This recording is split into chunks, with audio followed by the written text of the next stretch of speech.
Jadi dulu yang namanya zuriyah, sampean tenang saja, nasab sampean tidak kalah dengan kita, karena nanti setelah di kuburan itu gus-gus itu nggak penting. Semua kalau ditanya bapak kamu siapa, jawabannya siapa? Nabi Ibrahim.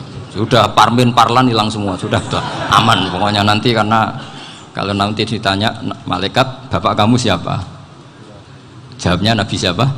Ibrahim.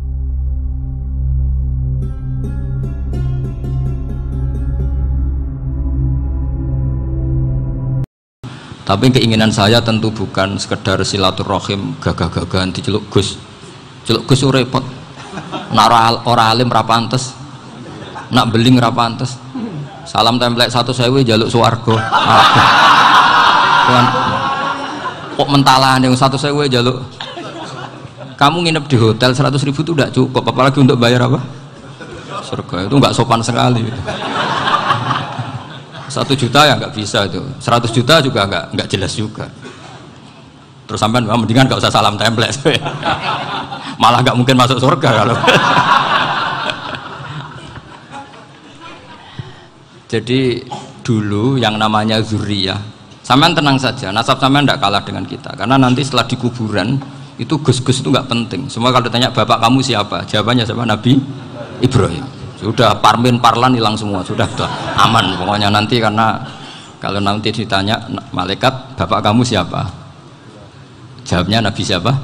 Ibrahim. Makanya saya itu pemuja Allah yang serius. Sama ya pemuja Allah, tapi kan kadang kurang alim. Saya ini pemuja Allah serius. Saya itu kalau ngaji, ya ngaji biasa belajar, itu sering nangis seneng. Misalnya saya baca tadi Miftahul Jannah la ilaha illallah, luang kunci kok dikasihkan. Kita ini masuk neraka gak pantas, enggak bawa kuncinya kok masuk gitu. Harusnya kita ini masuk surga, kita kan pegang kunci surga, gak pegang kunci neraka. Maka aneh kalau kamu masuk neraka itu aneh. Coba kita pegang kunci surga apa kunci neraka? Tapi kadang teman saya suka neraka anu kunci ini. Karena tidak ada pintunya. Terus saya bilang, kamu kok tahu? Memangnya mau ke sana kata saya. Saya tidak punya rencana tahu neraka. Karena nanti diantara syafaatnya Quran itu orang kalau mau masuk neraka tidak jadi, ya nggak apa-apa ya diatur sendiri. Jadi diantara syafaatnya Quran itu orang nggak jadi masuk neraka. Jadi syafaat itu ada 2, dari neraka diangkat ke surga, dan itu bisa lama itu. Tapi kalau syafaatnya Quran itu yang belum masuk neraka supaya nggak jadi masuk neraka. Karena neraka juga punya aturan, dia juga kena aturan fikih. Jadi, betul ini, saya ada guyon. Jadi kena konstitusi apa? Fikih. Sama tak ceritani syafaatnya Quran itu. Ada orang itu beling itu fasik. Itu dihafal surat Tabarok. Hafal betul. Tabarakalladzi biyadihil mulku wa huwa ala kulli syai'in qadir alladzi khalaqal mauta wal hayata. Pertanyaannya gini, boleh enggak orang menginjek surat Baqarah? Boleh enggak? Enggak. Padahal orang hafal Quran itu artinya ayat itu ada di hatinya. Fa inna wa ta'ala la yu'adzibu qalban wa al-Qur'ana. Allah tidak akan menyiksa hati yang menyimpan Quran, yang jadi flash disknya Quran, yang jadi rekaman Quran. Singkat cerita orang ini hafal. Pas ketemu Mungkar Nakir prosedur kan, ini orang fasik mau diantemin sama Mungkar Nakir. Prosedur ya, dia kan prosedur standar. Si surat Tabarok akhirnya menjelma jadi seseorang yang gagah berani. Kamu nggak boleh nyiksa orang ini, saya ini kalamullah. Kalau kamu nyiksa dia berarti nyiksa saya. Kamu berani sama kalamullah? Wah ya tidak berani jadi karena gitu. Tapi orang itu nakal, harus saya gebukin. Tapi kata Quran tadi, tapi saya di situ pasti kena saya. Oh debat, nggak ada lajnahnya ini nggak ikut. Kalau Gus Wirjon ikut jadi lajnah. Kalau jadi lajnah pasti kroninan. Kalau santrinya dimenangkan nanti. Akhirnya debat. Ya sudah kita ketemu Allah. Akhirnya Mungkar Nakir sama Quran tadi surat Tabarok datang sowan sama Allah. Terus kata Allah, memangnya kenapa Mungkar Nakir? Saya harus nyiksa dia karena dia fasik ya Allah. Memangnya kenapa surat Tabarok? Saya ada di situ. Menurut aturan orang tuh nggak boleh injak-injak Quran. Kalau dia nutuk saya, nutuk Quran. Itu harus dikasih tahu fikihnya Mungkar Nakir. Akhirnya Allah ngendikan gini ke surat Tabarok, ya sudah terserah kamu. Kalau terserah kula Gusti, Mungkar Nakir gak boleh nyentuh orang ini. Ya sudah selamat. Sehingga terus Nah, itu sama baca di termasuk mujizatnya surat Tabarok di tafsir Ibnu Katsir banyak. Karena tadi logikanya malaikat itu juga kena aturan fikih. Sehingga banyak ulama termasuk Said Muhammad ngendikan pertanyaan mungkar nakir itu tidak semua orang kena.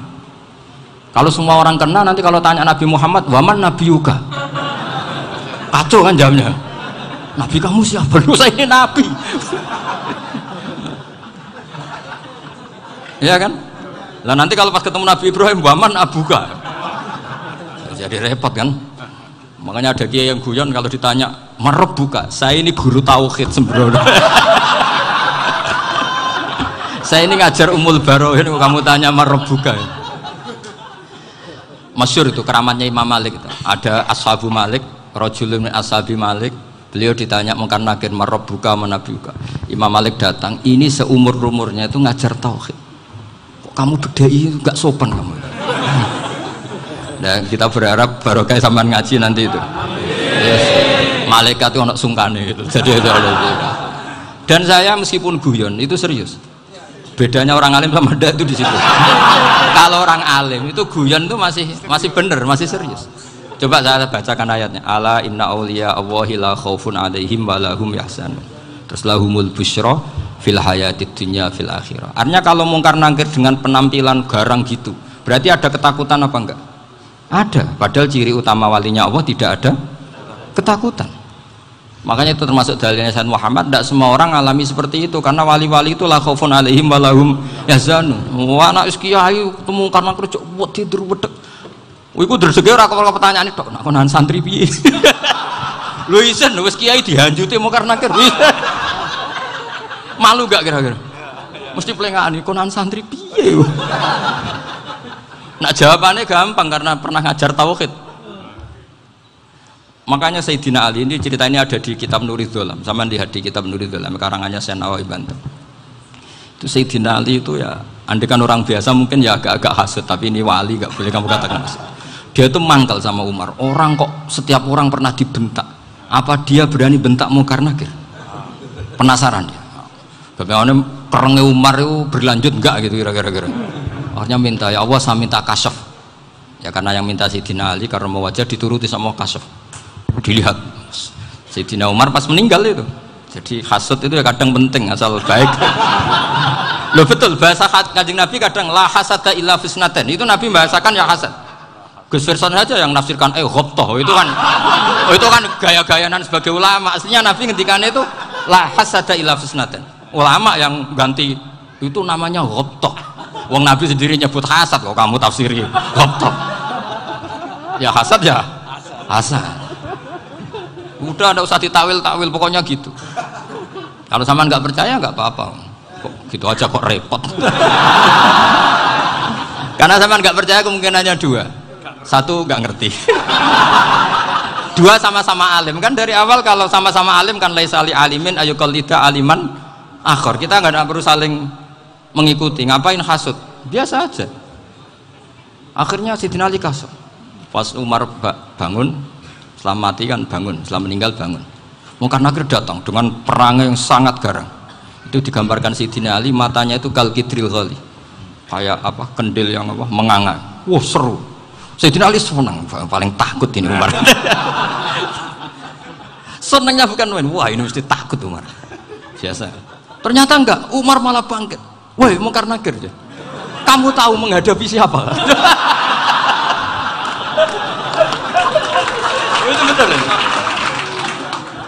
Kamu itu menghadapi temannya ahabbal khalqi ilallah. Yang diandalkan temannya bukan dia. Kamu tahu yang kamu hadapi, saya ini teman kekasihnya Allah. Jadi boleh kamu mengandalkan Mbak Virjon.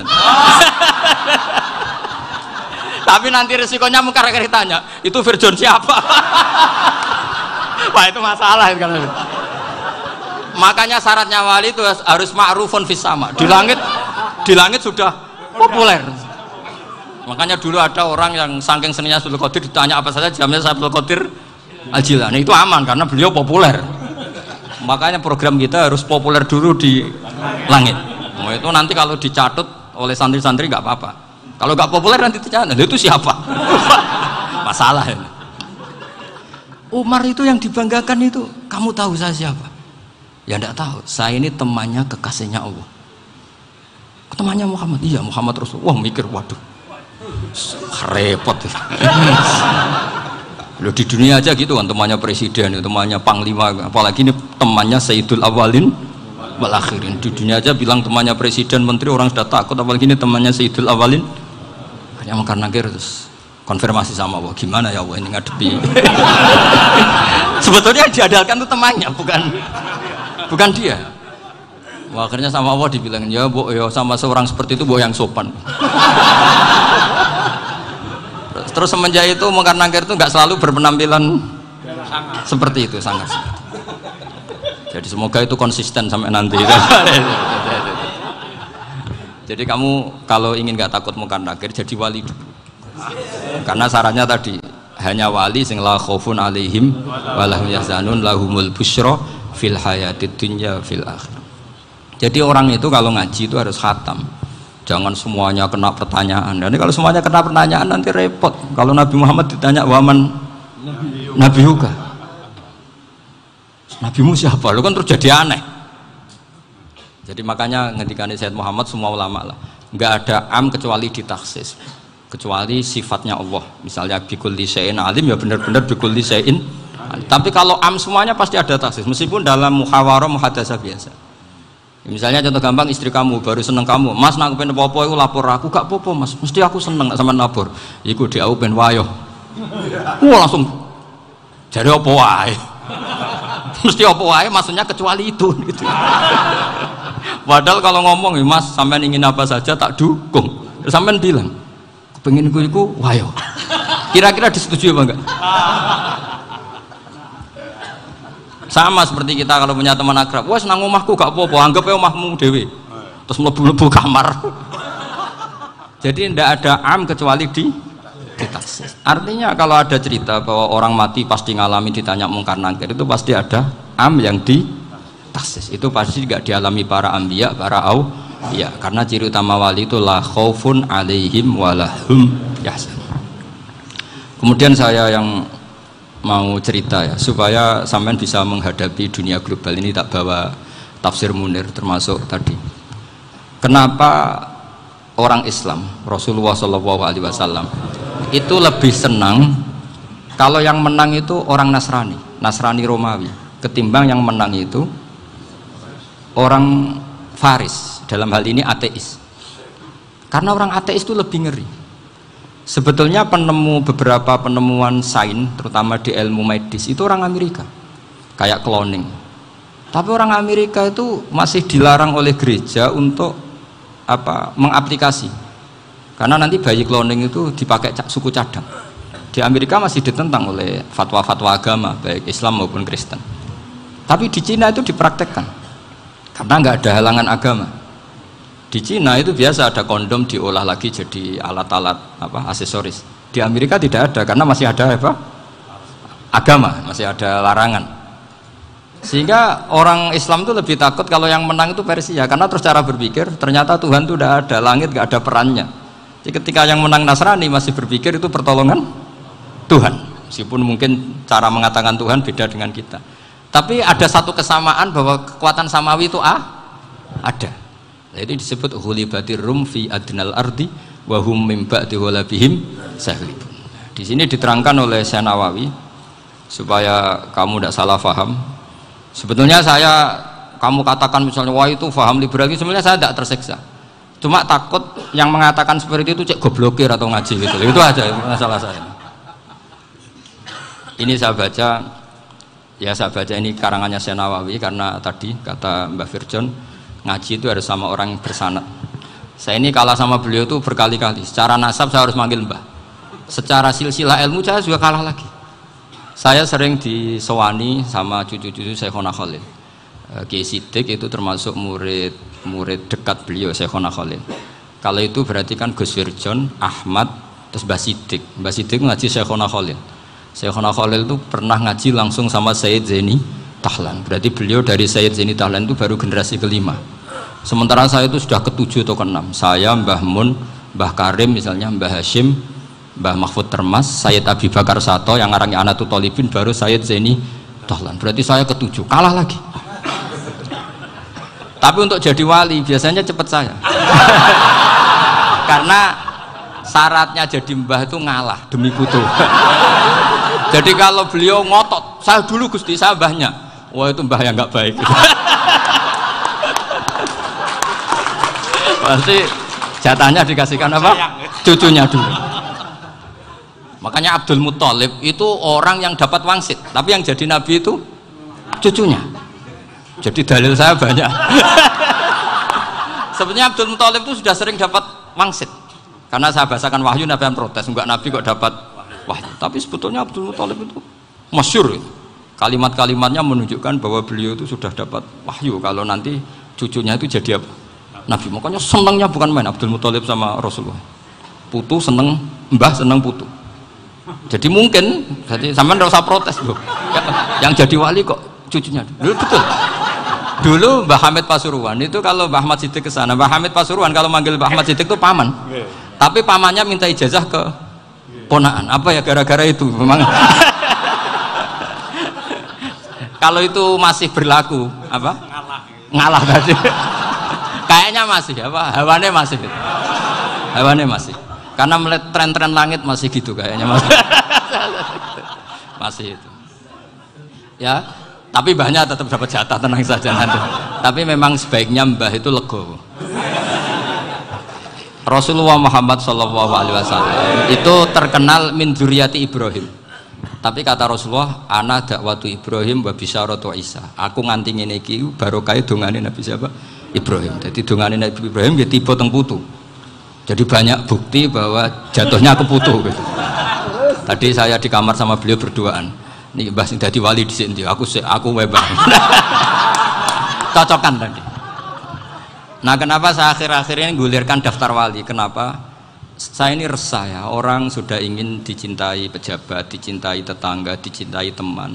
Tapi kadang-kadang orang lupa lagi dicintai Allah. Makanya saya meskipun guyon, tapi ini amdan, bukan sahwan. Supaya orang punya cita-cita lagi jadi wali, ingin dicintai Allah. Kita ini terlalu lama ingin dicintai makhluk. Mbok ya naik kelas sedikit lah.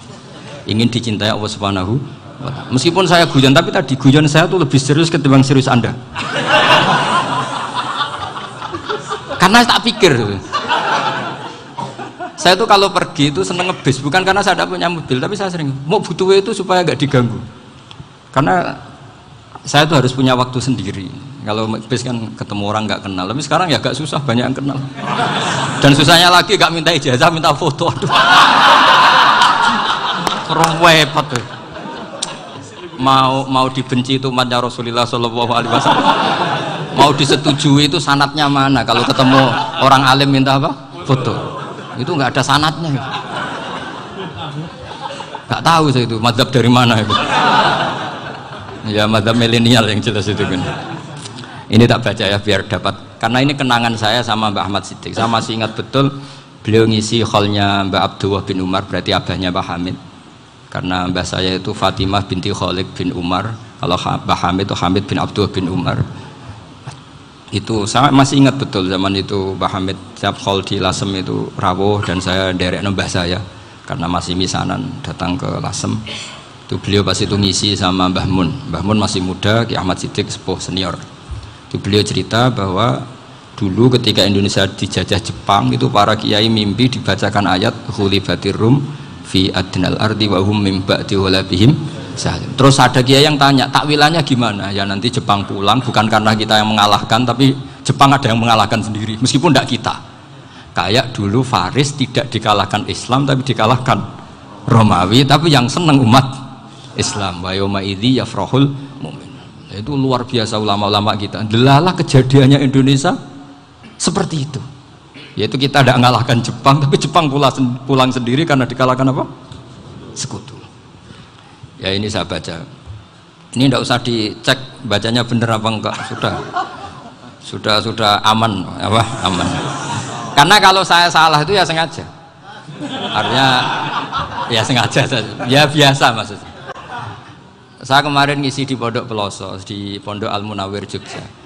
Salah itu ada dua, ada salah memang benar-benar salah, itu nggak apa-apa bisa dimakfu.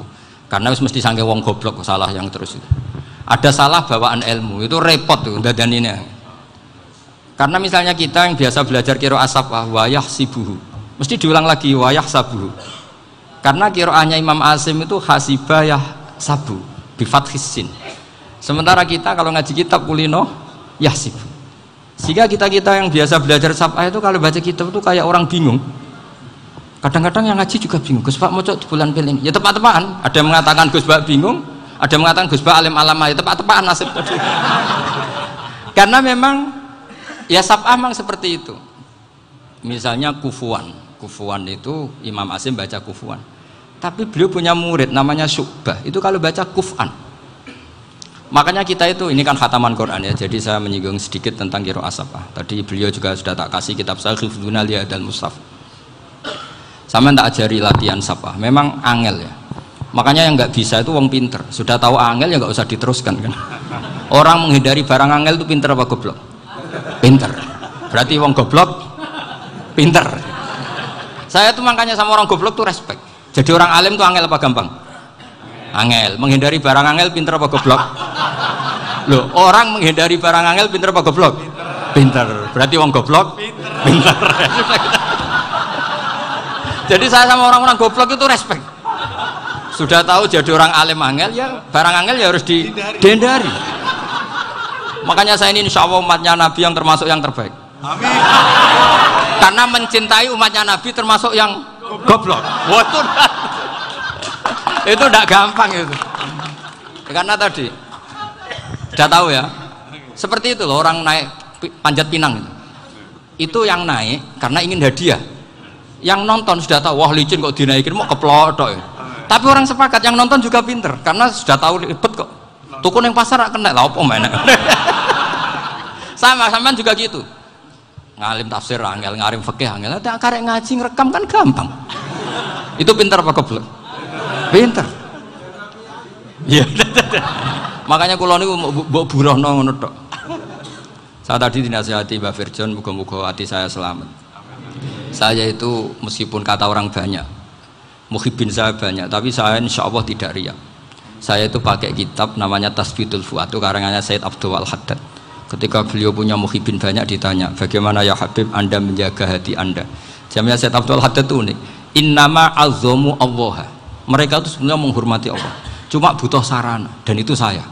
Jadi saya tahu sampean semua itu mencintai Quran, mencintai sunnah Rasul, mencintai hadis-hadis Rasul.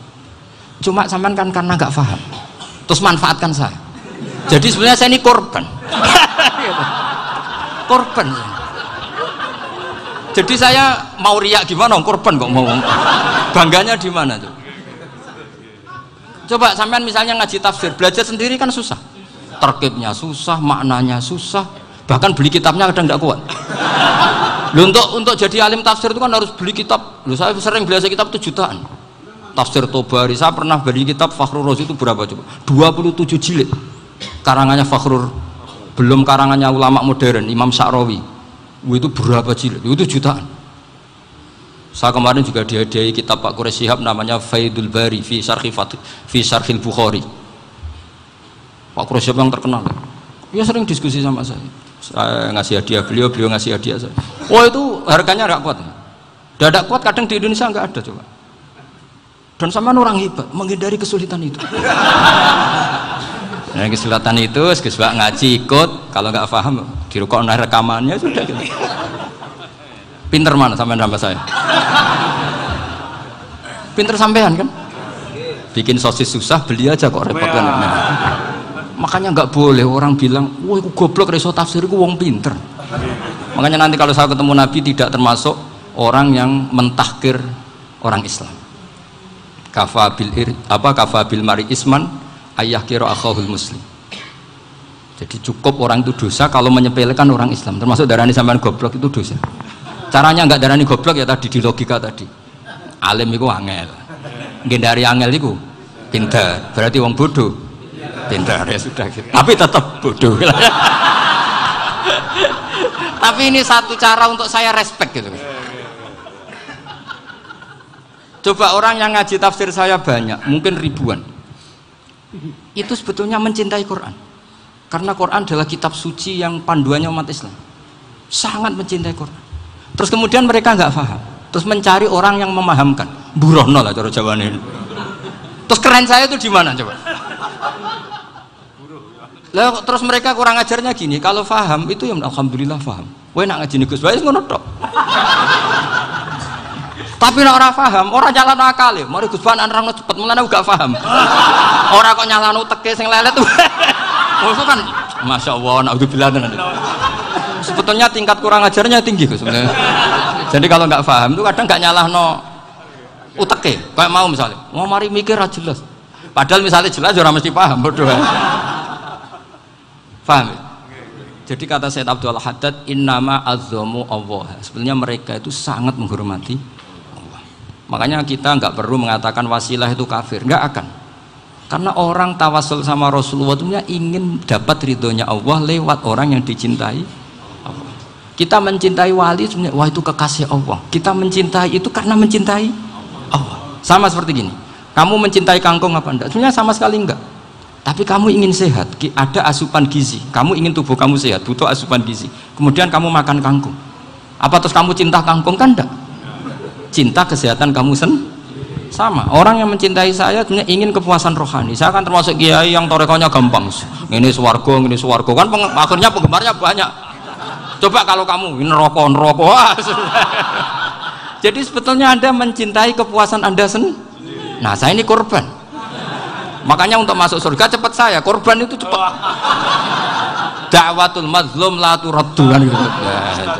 Laisa bainahu wa bainallah hijab. Jadi saya kalau dongo langsung seret langit. Karena mazlum. Saya sinau tafsir itu, Pak, sampean bayangkan ada tafsir itu sudah 27 jilid. Sing ngarang Fakhrul Razi itu bulatnya bukan main. Karena dia ahli filsafat. Bulatnya Masya Allah. Sudah gitu sinau Jalalain kadang dikomen oleh Sawi. Sudah kita percaya Jalalain jebule dibuli Sawi. Percaya Sawi dikandani, "Oh iku Maliki rasafi." Oh, ribet. Sudah gitu sinau Qurtubi, sinau tafsir Tabari itu susahnya. Belinya susah, belajarnya susah. Padahal saya punya keluarga, punya istri, punya anak. Bayangkan kalau istri saya rewel kayak istri sampai. Wah itu. Tapi alhamdulillah enggak. Sama sekali enggak. Allah sudah milihkan, wah ini bahaya kalau punya istri rewel. Imam Sibawayh itu kitabnya banyak, tapi yang terbukukan hanya Kitab Sibawayh. Karena beliau kalau sudah belajar lupa istri. Hanya pas beliau di pasar, kitabnya dibakar semua sama istrinya. Karena dianggap saingannya. Ternyata yang dicerai tidak kitabnya, malah istrinya. Itu Imam siapa? Sibawayh. Tapi alhamdulillah kitab saya nggak terbakar, aman. Saya teruskan ya. Jadi untuk menjaga ria dilatih innama azzamu Allah. Sebenarnya mereka itu menghormati Allah. Sehingga wasail-wasail itu sebenarnya nggak pernah jadi subjek pelaku utama, enggak. Tetap Allah. Sebab itu kata Sayyid Muhammad, kamu kok mengatakan wasilah itu kafir itu gimana? Ketika innallaha qad ba'atsa lakum taluta malika. Talut itu ya manusia. PD-nya itu apa? Inna ayata mulkihi ayyatiyakumut tabut fihi sakinatum min rabbikum wa baqiyatum mimma taraka alu Musa wa alu Haruna tahmiluhul malaika. Jadi beliau PD itu kalau bawa sunduk semacam peti sakti, sing di situ ada baqiyatum mimma taraka alu Musa wa alu Haruna tahmiluhul malaika. Ya kayak semacam jimat ya. Tapi saya bukan mensyariatkan jimat enggak, karena nanti banyak penjual yang pembohong juga gitu loh. Cuma cerita, kamu tidak usah mengatakan kafir. Dulu Talut PD-nya kalau bawa sunduk semacam peti kesaktian yang di situ ada baqiyatum mimma taraka alu Musa wa alu Haruna tahmiluhul malaika. Sehingga Khalid bin Walid meskipun beliau sahabat dan menyaksikan wajah Rasulullah SAW, itu bawa sya'aratun min sya'aratihi Rasulullah SAW, bawa rambutnya Nabi. Perang kemana-mana itu diletakkan di pecinya. Nanti sama tanya lagi, masa pakai peci Khalid bin Walid ini? Wah panjang, sampai itu repot. Sampai tak warai ngaji usul fikih. Usul fikih itu kalau ngaji itu ada istilah tangkihul manat. Ini mesti ini wilayah yang kita bisa berdebat sama Mbah Firjon. Dulu itu musuh saya karena saya makili Anwar, beliau makili Peloso. Tapi tahu-tahu kalah tua terus saya mengundurkan diri. Di fikih itu ada istilah, ada tangkihul manat, ada tahqiqul manat, ada tangkihul manat. Tangkih itu kira-kira gini, lafadz hadis itu dibuang sekian untuk tahu bahwa itu madarul hukmi. Misalnya gini, tak beri contoh paling gampang. Sama harus paham, kalau nggak paham nggak pinter-pinter. Ja'a a'rabiyun ila Rasulillah sallallahu alaihi wasallam. Ya karena ini menghormati Mbah Ahmad Siddiq, saya orang alim, jadi ngaji ini tetap ada suasana alim. Ya harus ada suasana alim. Enggak perlu jadi orang alim tadi susah. Sudah ngedari susah itu pintar. Sudah itu aja. Jadi orang alim susah, ngedari barang susah pintar. Berarti orang tidak alim pintar. Nah, meskipun tetap sudah itu pegangi sampai mati nanti. Loh, jadi orang alim itu repot. Itu kata Imam Ghazali, kalau orang alim kalau mau masuk surga itu sama Allah nggak boleh. Kif, kamu nggak boleh langsung masuk surga. Coba cari umat kamu, syafaati dulu. Nah, saya takut nyari sampean nggak bisa kembali. Saya tidak punya rencana itu. Pokoknya mau masuk. Golek sampean aduan balik raroh dewe, wah repot nanti saya. Berat jadi orang alim itu berat. Ya saya teruskan ya. Ada tangkihul manat. Ja'a a'rabiyun ila Rasulillah sallallahu alaihi wasallam. Faqala ahlaktu wa ma ahlakaka qal waqa'tu imraati fi nahari Ramadan.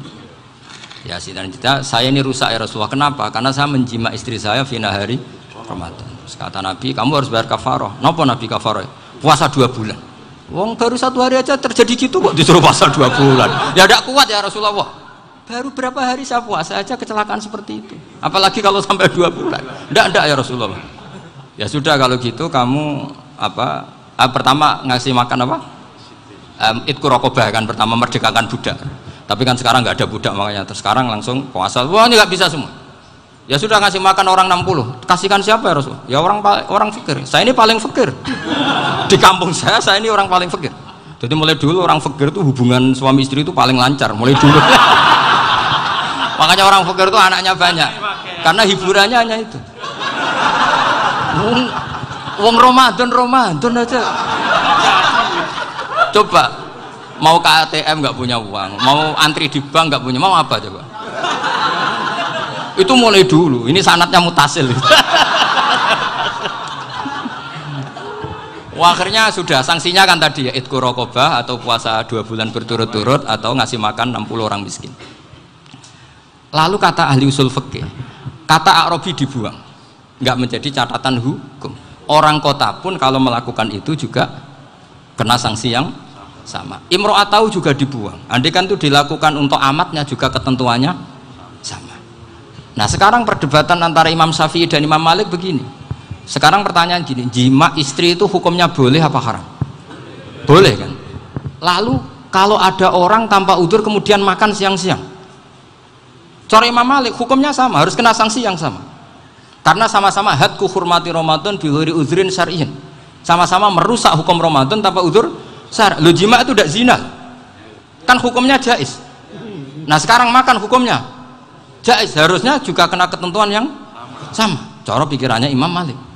Nah, alhamdulillah Imam Syafi'i gak setuju. Wah, cara setuju repot. Bahkan orang-orang Syafi'i sudah punya khilaf, kalau gitu minum dulu. Iya, biar gak kena. Iya, biar iftarnya pakai minum. Setelah minum baru jima kan. Ini sudah menyiapkan khilafnya. Ini khas Syafi'i ini, bongsong rekayasa hukum. Nanti bisa belajar jauh cara ngakali hukum. Makanya guyonan yang masyhur Gus Dur itu gitu. Ada seorang kiai atau Gus lah, ya punya salah, namanya manusia kan punya salah, entah cangkruk entah apa, pokoknya punya salah. Ada wartawan yang ngiranya semua kiai itu orang suci, sehingga tanya sama Gus Dur, Gus itu ada kiai kok, ya pokoknya salah lah. Tapi jangan bayangkan dosa besar, enggak, kecil-kecil aja. Itu gimana itu? Padahal kiai kan orang suci. Jawabnya Gus Dur lucu. Ya justru yang boleh salah itu para kiai. Kalau kamu nggak boleh. Loh, kok bisa Gus? Karena mereka tahu caranya tobat. Repot. Kalau kamu nggak tahu caranya. Sama pelanggaran hukum itu ya harus pakar-pakar hukum. Itu yang tahu caranya rekayasa. Kalau kamu ya kena pasal kan ya. Jadi kamu jangan niru saya ini punya sekian cara untuk nah, itu namanya khilah. Makanya kata Sayyid Muhammad, kamu tidak usah anti khilah, karena Abu Hanifah itu membolehkan khilah, kitabul khiyal. Yang penting kamu soleh dulu, setelah soleh nanti Allah maklumi. Soleh dulu, syaratnya soleh dulu. Kalau tidak soleh jangan. Contohnya gini, ada orang mau puasa lemes sekali, mau makan gampang, Kalau langsung makan kan kayak hadku hormati Ramadan biwiri udrin sarian. Aku langsung mau jember sowan Mbah Firjon. Sudah status saya apa? Musafir. Ya sudah, berangkat aja sampai Tuban makan. Nanti kalau nggak jadi ya nggak apa-apa sudah. Kan mulai pergi sudah musafir. Saya tidak tahu nanti malaikat tertarik gebuki nggak tahu. Tapi itu ada khilafnya. Asal soleh lah. Karena kata Sayyid Muhammad dan semua kitab mengatakan itu. Kalau sama nggak tahu ya kebablasan. Nabi Ayub, yang nabi yang terkenal Gudiken itu siapa? Ayub ya. Itu yang Israiliyatnya kan seru lah. Gudiken dikukur bek kreweng itu terlalu lah kalau itu. Untuk kreweng konti ning Arab ora ono kreweng itu sudah masalah itu. Singkat cerita, Nabi Ayub ketika diasingkan kaumnya itu kan nggak punya sumber makanan. Lah orang lelaki itu mulai dulu egois. Istrinya Nabi Ayub itu cantik sekali, udah cantik, rambutnya bagus. Makanya kamu nggak usah tanya kenapa istrinya kayak banyak yang cantik. Ya, nah warasatul anbiya nggak boleh gitu. Kalau nggak cantik ya warasatul anbiya dari segi balak. Istrinya Nabi itu semuanya cantik. Nggak usah tanya sebabnya apa, pokoknya gitu, semuanya cantik. Singkat cerita, beberapa kali istrinya Nabi Ayub itu kerja demi bisa nafkahi Nabi siapa? Suatu saat itu tidak ada pekerjaan yang cukup untuk beli roti. Satu-satunya peluang dapat rezeki itu putrinya raja itu rambutnya berondoli. Terus ada sayembara siapa yang rambutnya bagus mau dibeli. Sampai rambutnya istrinya Nabi Ayub itu dijual. Nabi Ayub tersinggung karena itu mengurangi kecantikan. Jadi lelaki mulai dulu gitu. Udah nggak urun kalau istrinya nggak cantik itu komplain. Itu khasnya lelaki. Jadi kalau kamu gitu ada sanadnya juga, tenang saja ya. Komplain ya pegawaian itu. Saking mangkelnya Nabi Ayub terus ngendikan la adriban naki mi'ata sautin. Kamu akan saya pukuli dengan mi'ata sautin atau dengan 100 cambukan. Atau mi'ata dikhtin atau mi'ata apalah sesuai konteks zaman itu. Engko nak muni pecut tuku konti kok ribet lagi. Singkat cerita akhirnya ketahuan bahwa istrinya menjual itu demi Nabi Ayub. Allah nggak ridho kalau kekasihnya yaitu istrinya Nabi Ayub wis perjuangan kayak gitu malah kena hukuman. Tapi Allah juga nggak ingin kekasihnya yang bernama Ayub melanggar sumpah. Padahal beliau sudah sumpah, wallahi demi Allah nanti tak pukul dengan 100 kali. 100 kali dengan lidi lah misalnya, contoh yang gampang tuh lidi. Akhirnya sama Allah dikasih satu solusi. Wahud biyadika dikhtan fadrib bihi wala tahsnas. Ya sudah, lidi itu ikat jumlahnya 100. Terus pukul sekali saja, anggap saja sudah 100. Iku pangeran sing wari ngakali ngono iku pangeran. Tapi syaratnya soleh, syaratnya soleh. Jadi kalau kamu anti khilaf berarti anti ajarannya Allah di ayat itu. Wahud biyadika dikhtan fadrib bihi wala tahsnas. Itu dulu ada, ini cerita di Ithaf, ini cerita terakhir, ini sudah, sama jangan nama sudah. Terus pengumuman tadi yang nggak pernah sepuh ngutang saya itu haram tadi. Karena tadi saya punya kewajiban di rumah yang bisa menggugurkan ya kewajiban yang lebih besar. Lebih besar itu ya tadi bisa pernah guru, pernah sepuh, yang jelas nggak umur sampean menangkap itu tua serepot itu. Ada raja itu ganteng kaya, senengannya nikah perawan cantik. Itu semua kampung mesti kenal. Mungkin digilir atau gimana pokoknya. Suatu saat ada pemuda suka sama perempuan yang di kampungnya, cantik sekali. Kemudian pemuda ini ternyata pekerja di kerajaan itu. Tiap hari ditanya, wah itu yang di kamu yang cantik siapa? Mau saya nikahin gini. Wah bahaya ini saingannya raja. Jadi yang dibidik pemuda tadi itu saingannya. Si raja ini orang yang namanya raja kan gengsinya tinggi.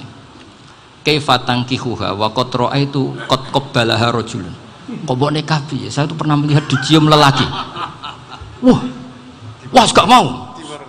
Gak gelem kadung ditambung lan waqat qabbalaha rajulun. Saya pernah melihat sendiri qabbalaha rajulun, dicium oleh lelaki.